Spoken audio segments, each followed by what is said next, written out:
भारत माता की, गंगा मैया की। तो आज इस पावन कार्यक्रम में यहाँ पर मुख्य अतिथि के रूप में हम सब के बीच में हैं परम सम्माननीय, जिन्होंने भारतीय संस्कृति परंपरा को जिया है और माँ गंगा के लिए उसकी वैज्ञानिकता को आपके सामने बहुत ही उदात्तता के साथ रखा है।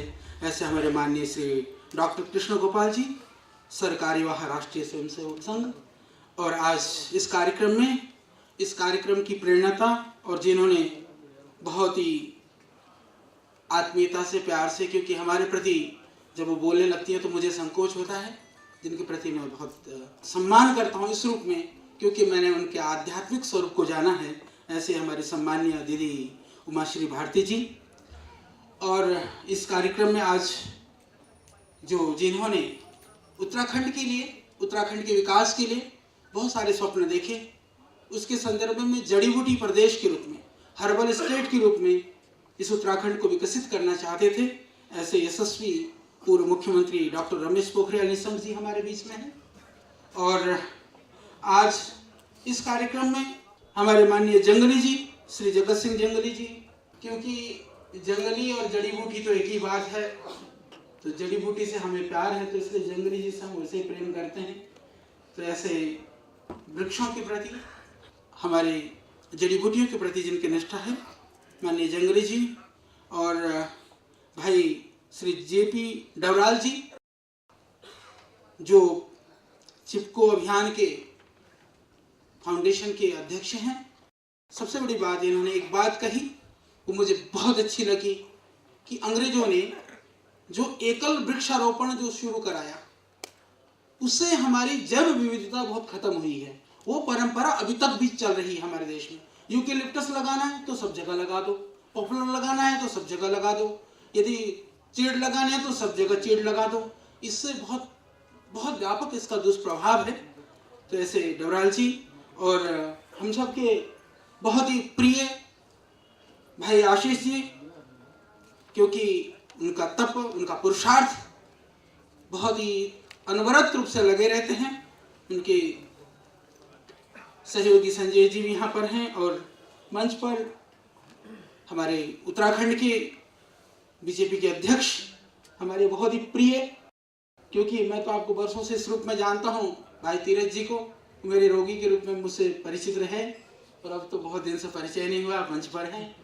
और बाकी जो है नीचे में मैं देख रहा हूँ अग्रवाल जी हैं, माननीय शुक्ला जी के विषय में मैंने सुना, बाकी बहुत लोगों को शक्ल से भी जानता हूँ, परिचित भी हूँ।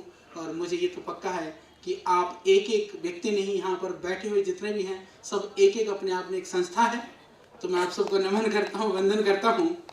गंगा विकास, गंगा की अविरलता, निर्मलता, शुद्धता, उसके साथ जुड़ी हुई आध्यात्मिकता, उसके साथ जुड़ी है हमारी परंपरा और वैज्ञानिकता।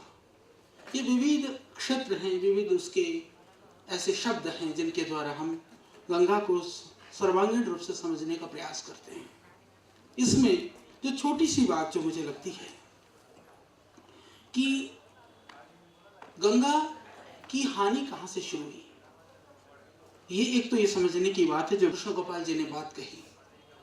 अंग्रेजों ने दो तरह से गंगा के अस्तित्व को समाप्त करने का प्रयास किया।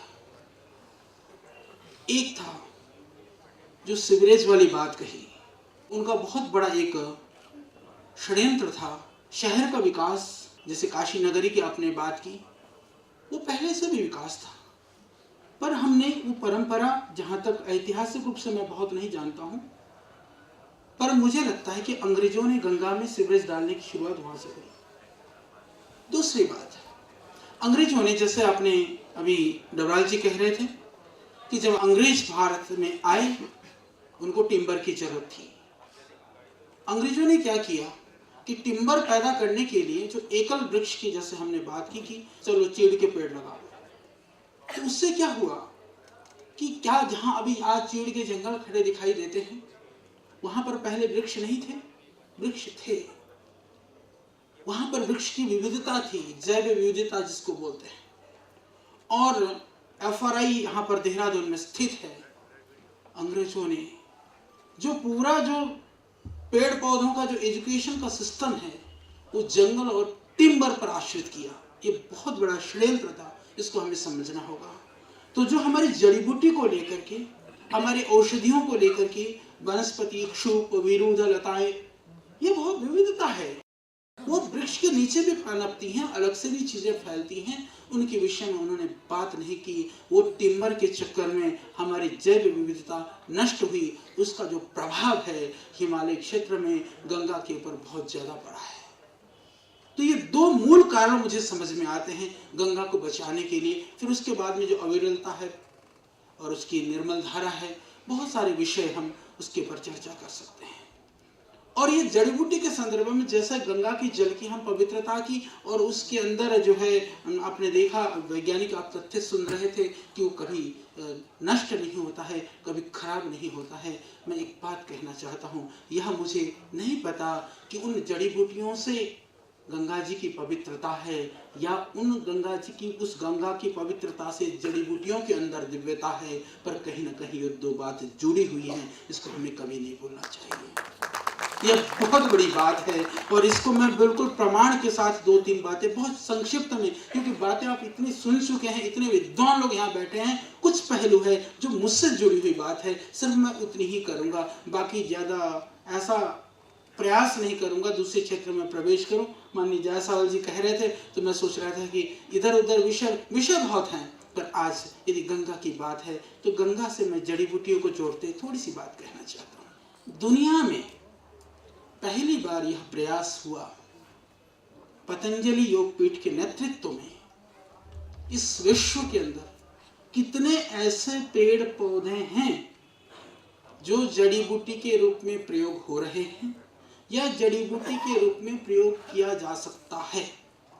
किसी सरकार के सहयोग से नहीं, सरकार तो जितना असहयोग करती है उतना हमारा सहयोग हो जाता है, क्योंकि हमारी जो ऊर्जा है, काम करने की शक्ति है, वो और बहुत तेजी से बढ़ती है। मुझे तो लगता है कि जो 10 दिन में करना 1 दिन में कर डालो, हम इस तरह से लगे हुए हैं। तो पहली बार चेक लिस्ट बनाई गई, क्योंकि इस बात को मैं इसलिए कह रहा हूँ, अभी हमारा कोलैबोरेशन आपने सुना होगा, रॉयल बॉटनिकल गार्डन में क्यों गार्डन करके लंदन के अंदर स्थित है, वो दुनिया की सबसे बड़ी संस्था है जो पेड़ पौधों के लिए, जंगलों के लिए काम करती है। वो संस्था जड़ी बूटियों के लिए हमसे कोलैबोरेशन के लिए तैयार है, पत्राचार का उनकी सहमति आ चुकी है। इसलिए मैं इस बात को कहने में सक्षम हूँ कि हमारा कार्य उनसे आगे है, मतलब विश्व स्तर का हम उस कार्य को कर रहे हैं। तो पहली बार यह चेक लिस्ट बनाई गई, आज तक किसी ने बनाया नहीं। हम भारत में हैं तो हम आयुर्वेद की बात करते हैं, हम सिद्धा की बात करते हैं, कुछ अंश में यूनानी की बात करते हैं, तिब्बती लोग तिब्बतियन मेडिसिन की बात करते हैं, चाइनीज लोग चाइनीज मेडिसिन की बात करते हैं, ग्रीक, रोम, अरब, अलग अलग कंट्री वाले अलग अलग मेडिसिन सिस्टम की बात करते हैं जहां जड़ी बूटियों का प्रयोग होता है। परंतु हमने, क्योंकि जड़ी बूटियों का प्रयोग का प्रारंभ यदि आप इतिहास देखें, अतीत देखें, तो आप उसकी जड़ें भारतवर्ष के अंदर पाएंगे। जो जड़ी बूटी आश्रित चिकित्सा पद्धतियां दुनिया में कहीं भी फैली हैं, उसका आधार भारतवर्ष है। तो भारतवर्ष के अंदर जो वो इतनी प्राचीन परंपरा थी, तो हमने सोचा कि जरा आयुर्वेद की सीमा से भी हम और परे होने का प्रयास कर करके वैश्विक संदर्भ में जड़ी बूटियों को देखें। तो लगभग 12,000 पौधों की हमने लिस्ट तैयार कर ली है। इस दुनिया के अंदर 12,000 पौधे ऐसे हैं जिनको हम जानते हैं जो औषधि के रूप में या तो प्रयोग हो रहे हैं या प्रयोग किया जा सकता है।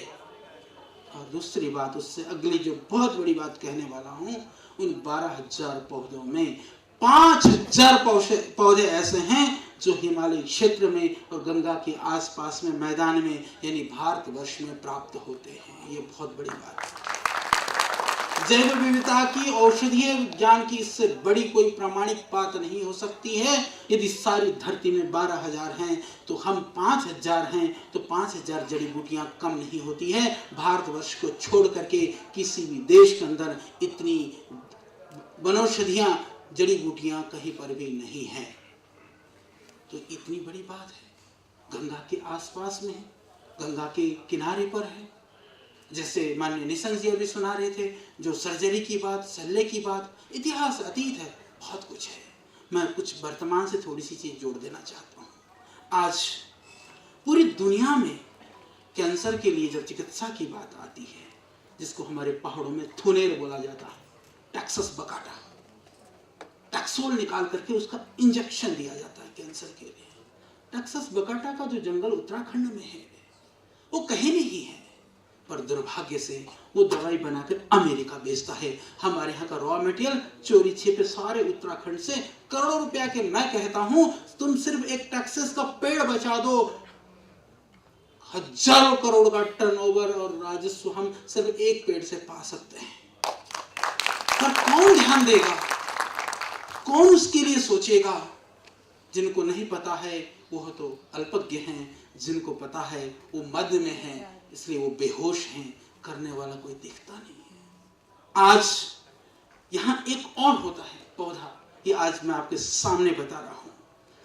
इतना ऐसी स्थिति हो गई है, अभी पूरा उत्तराखंड का एक भी पौधा नहीं है, मुश्किल से 2-4 पौधे कहीं मिलेंगे, सब खत्म हो गया है। जिसको पोरीफिला बोलते हैं, जिसको पहाड़ में सतुआ बोला जाता है, मीठी बच बोलते हैं जिसको, वो उत्तराखंड से खत्म है। हिमाचल से थोड़ा बहुत बचा हुआ है, जम्मू कश्मीर से भी लगभग खत्म होने को है, पूरी सिक्किम से सारा ले गए।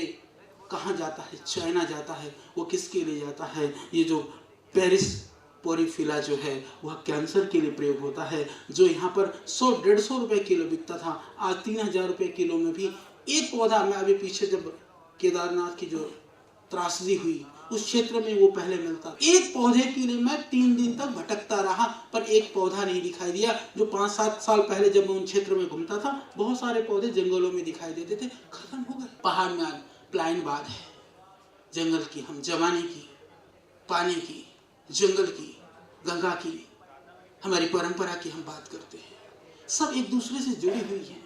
हम एक एक तो अलग अलग नहीं कर सकते हैं। अलग अलग करके यदि हम देखने का प्रयास करेंगे, हम बहुत बड़ी भूल कर जाएंगे। इनको समग्र रूप से देखिए, समग्र गंगा, ये समग्रता में सब कुछ है। आप उसको देखिए, आपको पता चलेगा। छोटी छोटी जमीन है, खेतियां हैं, वहां पर खेती को, जमीन को हम नहीं बढ़ा सकते हैं, परंतु दुर्भाग्य से जितनी जमीन है आज वो भी बंजर है। यदि वहां पर रोजगार हो, पहाड़ का आदमी क्यों प्लान करके जाएगा? हमारे पास सब कुछ है, हम गरीब नहीं है, अभावग्रस्त नहीं है। हमारे देश को जो है, देश तो समृद्धशाली है, पर देश के जो नीति निर्धारक हैं उन्होंने हमको गरीब बना करके रखा है। बहुत कुछ हम कर सकते हैं, लगे तो सही, वर्षों की और सदियों की योजना की आवश्यकता नहीं है, हम तुरंत कर सकते हैं। जो हमारे पास संसाधन है, जो हमारे पास जमीन है, जो हमारे पास जंगल है, हम उससे कर सकते हैं। तो जिस जैव विविधता को परमात्मा ने हमारे लिए दिया है, और आगे की बहुत बड़ी बात मैं बता दूं, आयुर्वेद के अंदर मुश्किल से 200 से 300 जड़ी बूटियां प्रयुक्त होती हैं आज के दिन में। जो हम औषधियां भी बनाते हैं, 300 जड़ी बूटियों में सारी दवाएं बना देते हैं, पर उनमें भी 50-60 जड़ी बूटियां मिलती ही नहीं है। कहां से आती है? चाइना से। कहां से आती है? अफगानिस्तान से। सोंठ तक अमेरिका से आनी शुरू हो गई। तो हम कहां जी रहे हैं? कृषि प्रधान, जड़ी बूटी प्रधान, तो उसको भी हमें सोचना हो। गौ माता की बात आती है, गाय के अंदर लोगों ने एक बार स्वामी जी ने प्रवचन में बोल दिया, क्योंकि मैंने कहीं से सुनी थी बात, मैंने चर्चा में कही कि मैंने कहा गोमूत्र में, और गोमूत्र में स्वर्ण का अंश होता है। मैं आपको बताऊं, स्वामी जी का लोगों ने बहुत मजाक बनाया, बोला बाबा कुछ भी बोलता है। मैं पूरी ताकत से जुट गया, और मुझे ये बात कहते हुए खुशी है, हम लोगों ने सोना को आइडेंटिफाई किया और आइसोलेट करा। आज मेरे पास गोमूत्र से बना हुआ सोना भी रखा हुआ है। मात्रा कम है, मैं हिसाब लगा रहा था, 10 लाख लीटर गोमूत्र में हम 1 किलो सोना बना पाते हैं। मात्रा कम है, बाकी बहुत सारे मिनरल्स उसके अंदर है। गोमूत्र का जिस दिन मूल्य है, क्योंकि गाय को हम मां कहते हैं, हम पूजा करते हैं, हम उसमें 33 करोड़ देवी देवताओं का वास मानते हैं। वो हिमालय में विचरण करने वाली सारी गाय वहां पर गोबर करती है, मूत्र करती है, उससे भी ये पूरी धरती की पवित्रता बढ़ रही होती है। और मैं आपको बताना चाहता हूं, कुछ तत्व ऐसे हैं गोमूत्र के अंदर, हमने उसको अलग अलग आइडेंटिफाई किया है और अलग अलग तरह से हमने उसको आइसोलेट करके रखा हुआ है। न्यूरोलॉजिकल प्रॉब्लम्स के लिए, दूसरी परेशानियों के लिए गोमूत्र अत्यंत उपकारी है। कुछ भी ना मिले, बीमारी समझ में ना आए, कुछ भी रोग हो, कुछ नहीं, गोमूत्र पीना शुरू कर दो और थोड़ा गंगा जल मिला लो तो बढ़िया काम, दोनों तो हमारे पास है। फिर देखो बीमारी दूर ना हो जाए। किसी को देना हो, आपको कहीं जा भी रहे, कोई बीमार है, कुछ नहीं, इससे कोई हानि नहीं होगी, क्योंकि गोमूत्र थोड़ा तीक्ष्ण होता है, गंगा जल मिला लो और दे दो, सारा काम हो जाएगा आपका। इसी तरह से मैं आपको ये भी बताऊं, मैंने स्वयं अनुभव किया है उस स्तर पर। अभी हम सिर्फ प्रयोग के स्तर पर, यदि कोई चीज़ को आप बनाते हैं, भोजन भी पकाते हैं, गंगा जल ला करके पकाइए भोजन, उस भोजन को खाओ। हाँ, वैज्ञानिक रिसर्च की भी आवश्यकता है, और नॉर्मल पानी में भोजन पका करके खाओ, दोनों में बहुत फर्क होगा, उसके गुण में फर्क आ जाएगा। इसी तरह से गंगा के जल से सींचा हुआ, इसके ऊपर भी रिसर्च करने की आवश्यकता है। गंगा के जल से सींच करके जो वनस्पतियां, जड़ी बूटियां, खाद्य अन्न उगाया जाता है और बाकी नॉर्मल पानी से उगता है, उसमें क्या फ़र्क है, ये भी अनुसंधान की आवश्यकता है, उसमें भी आपको बहुत फ़र्क मिलेगा। तो हम सब उस गहराई में उतरें, उस चीज़ को समझने का हम लोग प्रयास करें, ये बहुत ज़रूरी है। बहुत सारी चीज़ें जो है ऐसी हैं कि महसूस होता है, हम महसूस करते हैं, हमारे को बहुत एक तरह से पीड़ा होती है। सहस्त्रों ऋषि मुनि लोग आज भी हिमालय में तप करते हैं। क्यों करते हैं? उनकी गंगा के किनारे पर उनको ऊर्जा मिलती है, उनको एनर्जी मिलती है, जड़ी बूटियों से, वनस्पति से, गंगा से। मैं और एक बात, बड़ी बात बताना चाहता हूँ। आज सारे चैनलों में आप बैठे होते हैं, सुबह से शाम तक कई चैनल खोलो तो कोई वास्तु दूर कर रहा होता है, ठीक कर रहा होता है। मेरे पास भी आ जाते हैं पतंजलि में मजेदार, मैं उनका सम्मान करता हूँ, उनकी हमारे प्रति भावना है, प्यार है, इसलिए हमें सजेशन दे देते हैं। कोई कहते इधर का दरवाजा बंद कर दो, कोई कहता उधर को फोड़ो, कोई कहता इधर को ऊंचा करो। मैंने कहा जब पहले उन्नति भी तो इसी दरवाजे से और इसी दीवार से हुई थी, तो मैंने कहा इसी से ठीक कर लेंगे। तो उनकी भावना है, उनके लिए मैं उनको सम्मान करता हूँ, परंतु हम समाधान ढूंढते हैं। परेशानी होती है ना, तो आदमी विविध तरह की चीज़ों पर विश्वास भी करना शुरू कर देता है। भाई तेरा तो उसने ऐसा कर दिया है, तेरा तो उसने बिगाड़ दिया है। देखो, बनता और बिगड़ता तो हमारे कर्मों से है। तो मेरे भाई, आप तो चींटी को भी हाथ लगाओगे तो भी तो बचने का प्रयास करते, उल्टा काटने का सोचेगी। हमने तेरे घाघ को, जो पूरे देश को लूट करके खा रहे हैं, उसके पीछे लगे हैं, तो वो प्रतिक्रिया ना करे, कोई बड़ी बात है। उनका रिएक्शन ही तो ये बताता है कि हमारे में कुछ दम है, हम कुछ कर रहे हैं। छोटे मोटे को तो कोई छेड़ता भी नहीं, तो वो तो इसका परिचायक है कि हम में कुछ दम है। इसमें कोई ऐसी कोई बात नहीं है, क्योंकि आप लोगों का प्यार है। देश के करोड़ों लोग आज हमारे साथ हैं। हम चाहे कुछ भी करें, कितनी भी क्रांति करें, आचार्य बालकृष्ण को लोग पहले वैद्य के रूप में जानते हैं, बाकी दूसरे रूप में बाद में पहचानते हैं। तो थोड़ी बहुत वैद्यगिरी करते हुए चले तो वो भी अच्छा रहता है, आप लोगों की इच्छाएं भी पूरी होती हैं। जिनको बहुत भयानक स्वप्न आते हो, लिख लेना, प्रयोग कर लेना। और घबराहट होती हो, बेचैनी होती हो, कम नींद आती हो, आजकल भयानक नींद न आने की इतनी बीमारियां घर घर में है। तांबे के बर्तन में गंगा जल भर करके सिराने पर रखकर सो जा, सवेरे उसको पी भी लेना, दोनों काम हो जाएंगे। पेट भी साफ हो जाएगा और आपका पेट की बीमारियां भी दूर हो जाएंगी, और आप देखना स्वप्न भी नहीं आएंगे, किसी भी तरह के बुरे विचार कभी भी नहीं आएंगे। इस प्रयोग को करके देख लेना। ये गंगा जल में है। गंगा जल के साथ देखो समग्रता क्या है, गंगा जल में थोड़ा तांबा मिलाना है, हर चीज को तांबे के बर्तन में रखना। वो असर दूसरे बर्तन में भी हो जाता है, पर तांबे के बर्तन में ज्यादा होता है। इसी तरह से अब जड़ी बूटियों की बात है, गंगा के साथ में आपका कहीं कुछ भी वास्तु खराब हो रहा हो, हमारे यहाँ हमारे ऋषियों ने तुलसी को विष्णु का स्वरूप कहा। हमने पूजा करना तो शुरू कर दिया, गंगा जी की हम पूजा कर दे रहे हैं, या फिर हम तुलसी को भी पूजा करना शुरू कर दिया, पर हमने उसको गुणों को समझ करके उसकी जो वैज्ञानिकतापूर्ण ढंग से उसकी रक्षा का उपाय करना छोड़ दिया। तुलसी का पौधा आप घर में लगाइए, 4-6 पौधे 10 पौधे घर में हों, आप देखिएगा एक तो जितने भी जो बीमारी वाले जो बैक्टीरिया हैं, अलग अलग तरह के जो वायरस हैं, वह बहुत निष्प्रभावी हो जाएंगे। जो वास्तु का दोष है वो भी दूर हो जाएगा। और मैं आपको और कहना चाहता हूँ कि घर में जो लड़ाई झगड़े होते हैं उससे भी आप बचे रहेंगे। इसी तरह से जिस क्षेत्र में जितनी वनस्पतियां होती हैं, अभी वैश्विक स्तर पर अनुसंधान हो चुका है, क्योंकि रिसर्च के लिए हम हमेशा वेस्टर्न लोगों की तरफ देखते हैं। उन्होंने तो जो ऑर्किड्स वगैरह जो ऐसी जो सामान्य पेड़ पौधे हैं उसके लिए भी उन्होंने कहा कि यदि वो भी तो ऑफिस में रखे होते हैं तो नेगेटिव ऊर्जा को कम करते हैं। मैं कहता हूं कि जब इस तरह के दिव्य औषधीय पौधे हमारे देश में हैं, यदि हम उन पौधों को अपने पास रखेंगे तो हमारी नकारात्मक ऊर्जा दूर ना हो, ये कभी भी संभव नहीं है। मतलब असंभव नहीं है, हमेशा होगा, दूर हो जाएंगी चीज़ें। तो इसके लिए जरूरी है कि उन चीज़ों को हम रखें। हमारे पास कई बार ये तंत्र मंत्र वाले भी आते हैं, मैं बैठा होता हूँ तो वो कुछ कर नहीं पाते हैं, ये सच बात बता रहा हूँ। मैं वो पूछते हैं कि आप क्या करते हो, मैंने कहा हम कुछ नहीं करते, हम तो गायत्री का जप करते हैं, गायत्री का उपासक हूँ। वो कहते तुम्हारा कोई कुछ नहीं बिगाड़ सकता। तो हमारी कमजोरियाँ, हमारा जो भय है, अनागत भय है, ये सब चीज़ें हमें बहुत सारी बुराइयां भी लेकर के आती हैं। और हम जब अपने आप से हार जाते हैं, दुनिया में हमको कोई विजय नहीं दिला सकता। हम पराधीनता में इतने जी चुके हैं, हमारे अंदर इतनी पराधीनता आ चुकी है, हम हर समस्या का समाधान कहीं दूर तलाशते हैं, हम समाधान अपने आप में नहीं ढूंढते हैं। तो ये गंगा, गौ, हमारी जड़ी बूटियाँ, ये हमारे आसपास के हमारे समाधान है, हमारी समस्याओं का समाधान है। वो हमारे जीवन को उन्नत बनाने के साधन है, हमारे जीवन को समृद्धशाली बनाने की चीज़ें हैं। हमें इसको समझना होगा। जड़ी बूटी की बात आई, आप संजीवनी की बात कर रहे थे, मैं आपकी जानकारी के लिए बता दूं।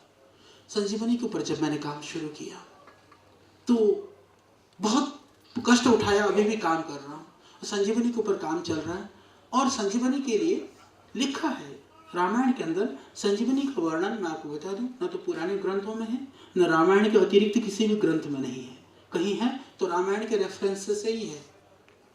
तो वहां पर सिर्फ एक बात बताना चाहता हूँ कि वहां भी ये लिखा हुआ है कि उसको लक्ष्मण जी ने खाया नहीं था, उसको सुंघाया गया था। और हनुमान जी को क्या कहा था कि सवेरा होने से पहले लेकर के आ जाना, सुषण जी ने कहा था। क्योंकि वो जो औषधीय तत्व है वो रात्रि के अंधेरे में, चांदने में होता है, सूर्योदय के बाद वो तत्व कम हो जाता है। और क्या कहा था कि हनुमान जी पूरे पहाड़ को उठा करके ले आए थे, क्योंकि हनुमान जी को ये कहा गया था कि वो पौधा सूखा हुआ भी नहीं चाहिए, ताज़ा चाहिए, क्योंकि जो औषधि तत्व होता है वो ताजे के अंदर ही होता है। तो उस तरह से मैं अभी काम कर रहा हूँ, ताज़ा पौधा हो। और वो रात्रि के अंदर क्या, उसके अंदर जो कंपोनेंट्स हैं, अलग अलग जो कंपाउंड हैं, रात में क्या होते हैं, दिन में क्या होते हैं, क्योंकि दुर्लभ पौधा है, काफ़ी काम चल रहा है। और हमने उसका जीनोम सीक्वेंसिंग भी करा दिया, हालांकि बहुत बड़ा काम था, वो हो गया है। और वो पतंजलि के नाम से, भारतवर्ष के नाम से पेटेंट हो गया वर्ल्ड में। अभी संजीवनी के ऊपर कोई भी काम करेगा तो वह पहले भारत को रॉयल्टी देगा तो काम करेगा, इतना काम हमने करा दिया। हिमालय की बात आती है, जैसे मैं जड़ी बूटियों की बात कर रहा था, जो हमारे यहाँ 5000 जड़ी बूटियाँ भी हैं, उसमें दुनिया की जो दिव्य वनौषधियाँ हैं, जो बहुत ज़्यादा लाभकारी वनौषधियाँ हैं, वो इस हिमालय क्षेत्र में ही हैं। जैसे मैंने टेक्सास की बात सुनाई आपको, वो सतुआ की बात सुनाई, इस तरह की बहुत सारी जो अष्टवर्ग की औषधियाँ हैं, जिसके कहते हैं चवन ऋषि जो हैं वो बूढ़े थे, फिर उसके बाद में लंबी सी कहानियाँ कि उन्होंने सेवन किया, उसके बाद वो जवान हो गए। आज तो बूढ़ा आदमी खा करके उसकी खांसी खुर्रा भी ठीक नहीं होता च्यवनप्राश से। क्यों? क्योंकि उसके अंदर अष्टवर्ग औषधि है वो नहीं है। हमने उसको खोज की और आज अष्टवर्ग पौधों की अभी कृषिकरण की भी योजना चल रही है। तो वह चीज़ यदि हम वैश्विक स्तर पर पहुंचा सकें तो हम अपनी माटी से, अपनी हवा से, अपने जल से, अपने जंगल और जड़ी बूटी से पूरी दुनिया के लिए, पूरे विश्व में हम आर्थिक रूप से समृद्धशाली हो सकते हैं। सांस्कृतिक रूप से जिस तरह से पूरा भारतवर्ष पहले दुनिया का नेतृत्व करता रहा है, उसी तरह से विश्व गुरु के पद पर आसीन हो सकता है, उसमें कोई संशय नहीं है। आवश्यकता है कि हम स्वयं पहले जागरूक हों, क्योंकि हम जागरूक होंगे तो औरों को जागरूक कर पाएंगे। अपनी उदात्तता को, अपनी वैज्ञानिक परंपराओं को हम समझेंगे तो औरों को समझा सकेंगे। तो समय बहुत हो गया है। आप सबको मेरी बहुत शुभकामनाएं, आप सबका वंदन और बहुत बहुत अभिनंदन।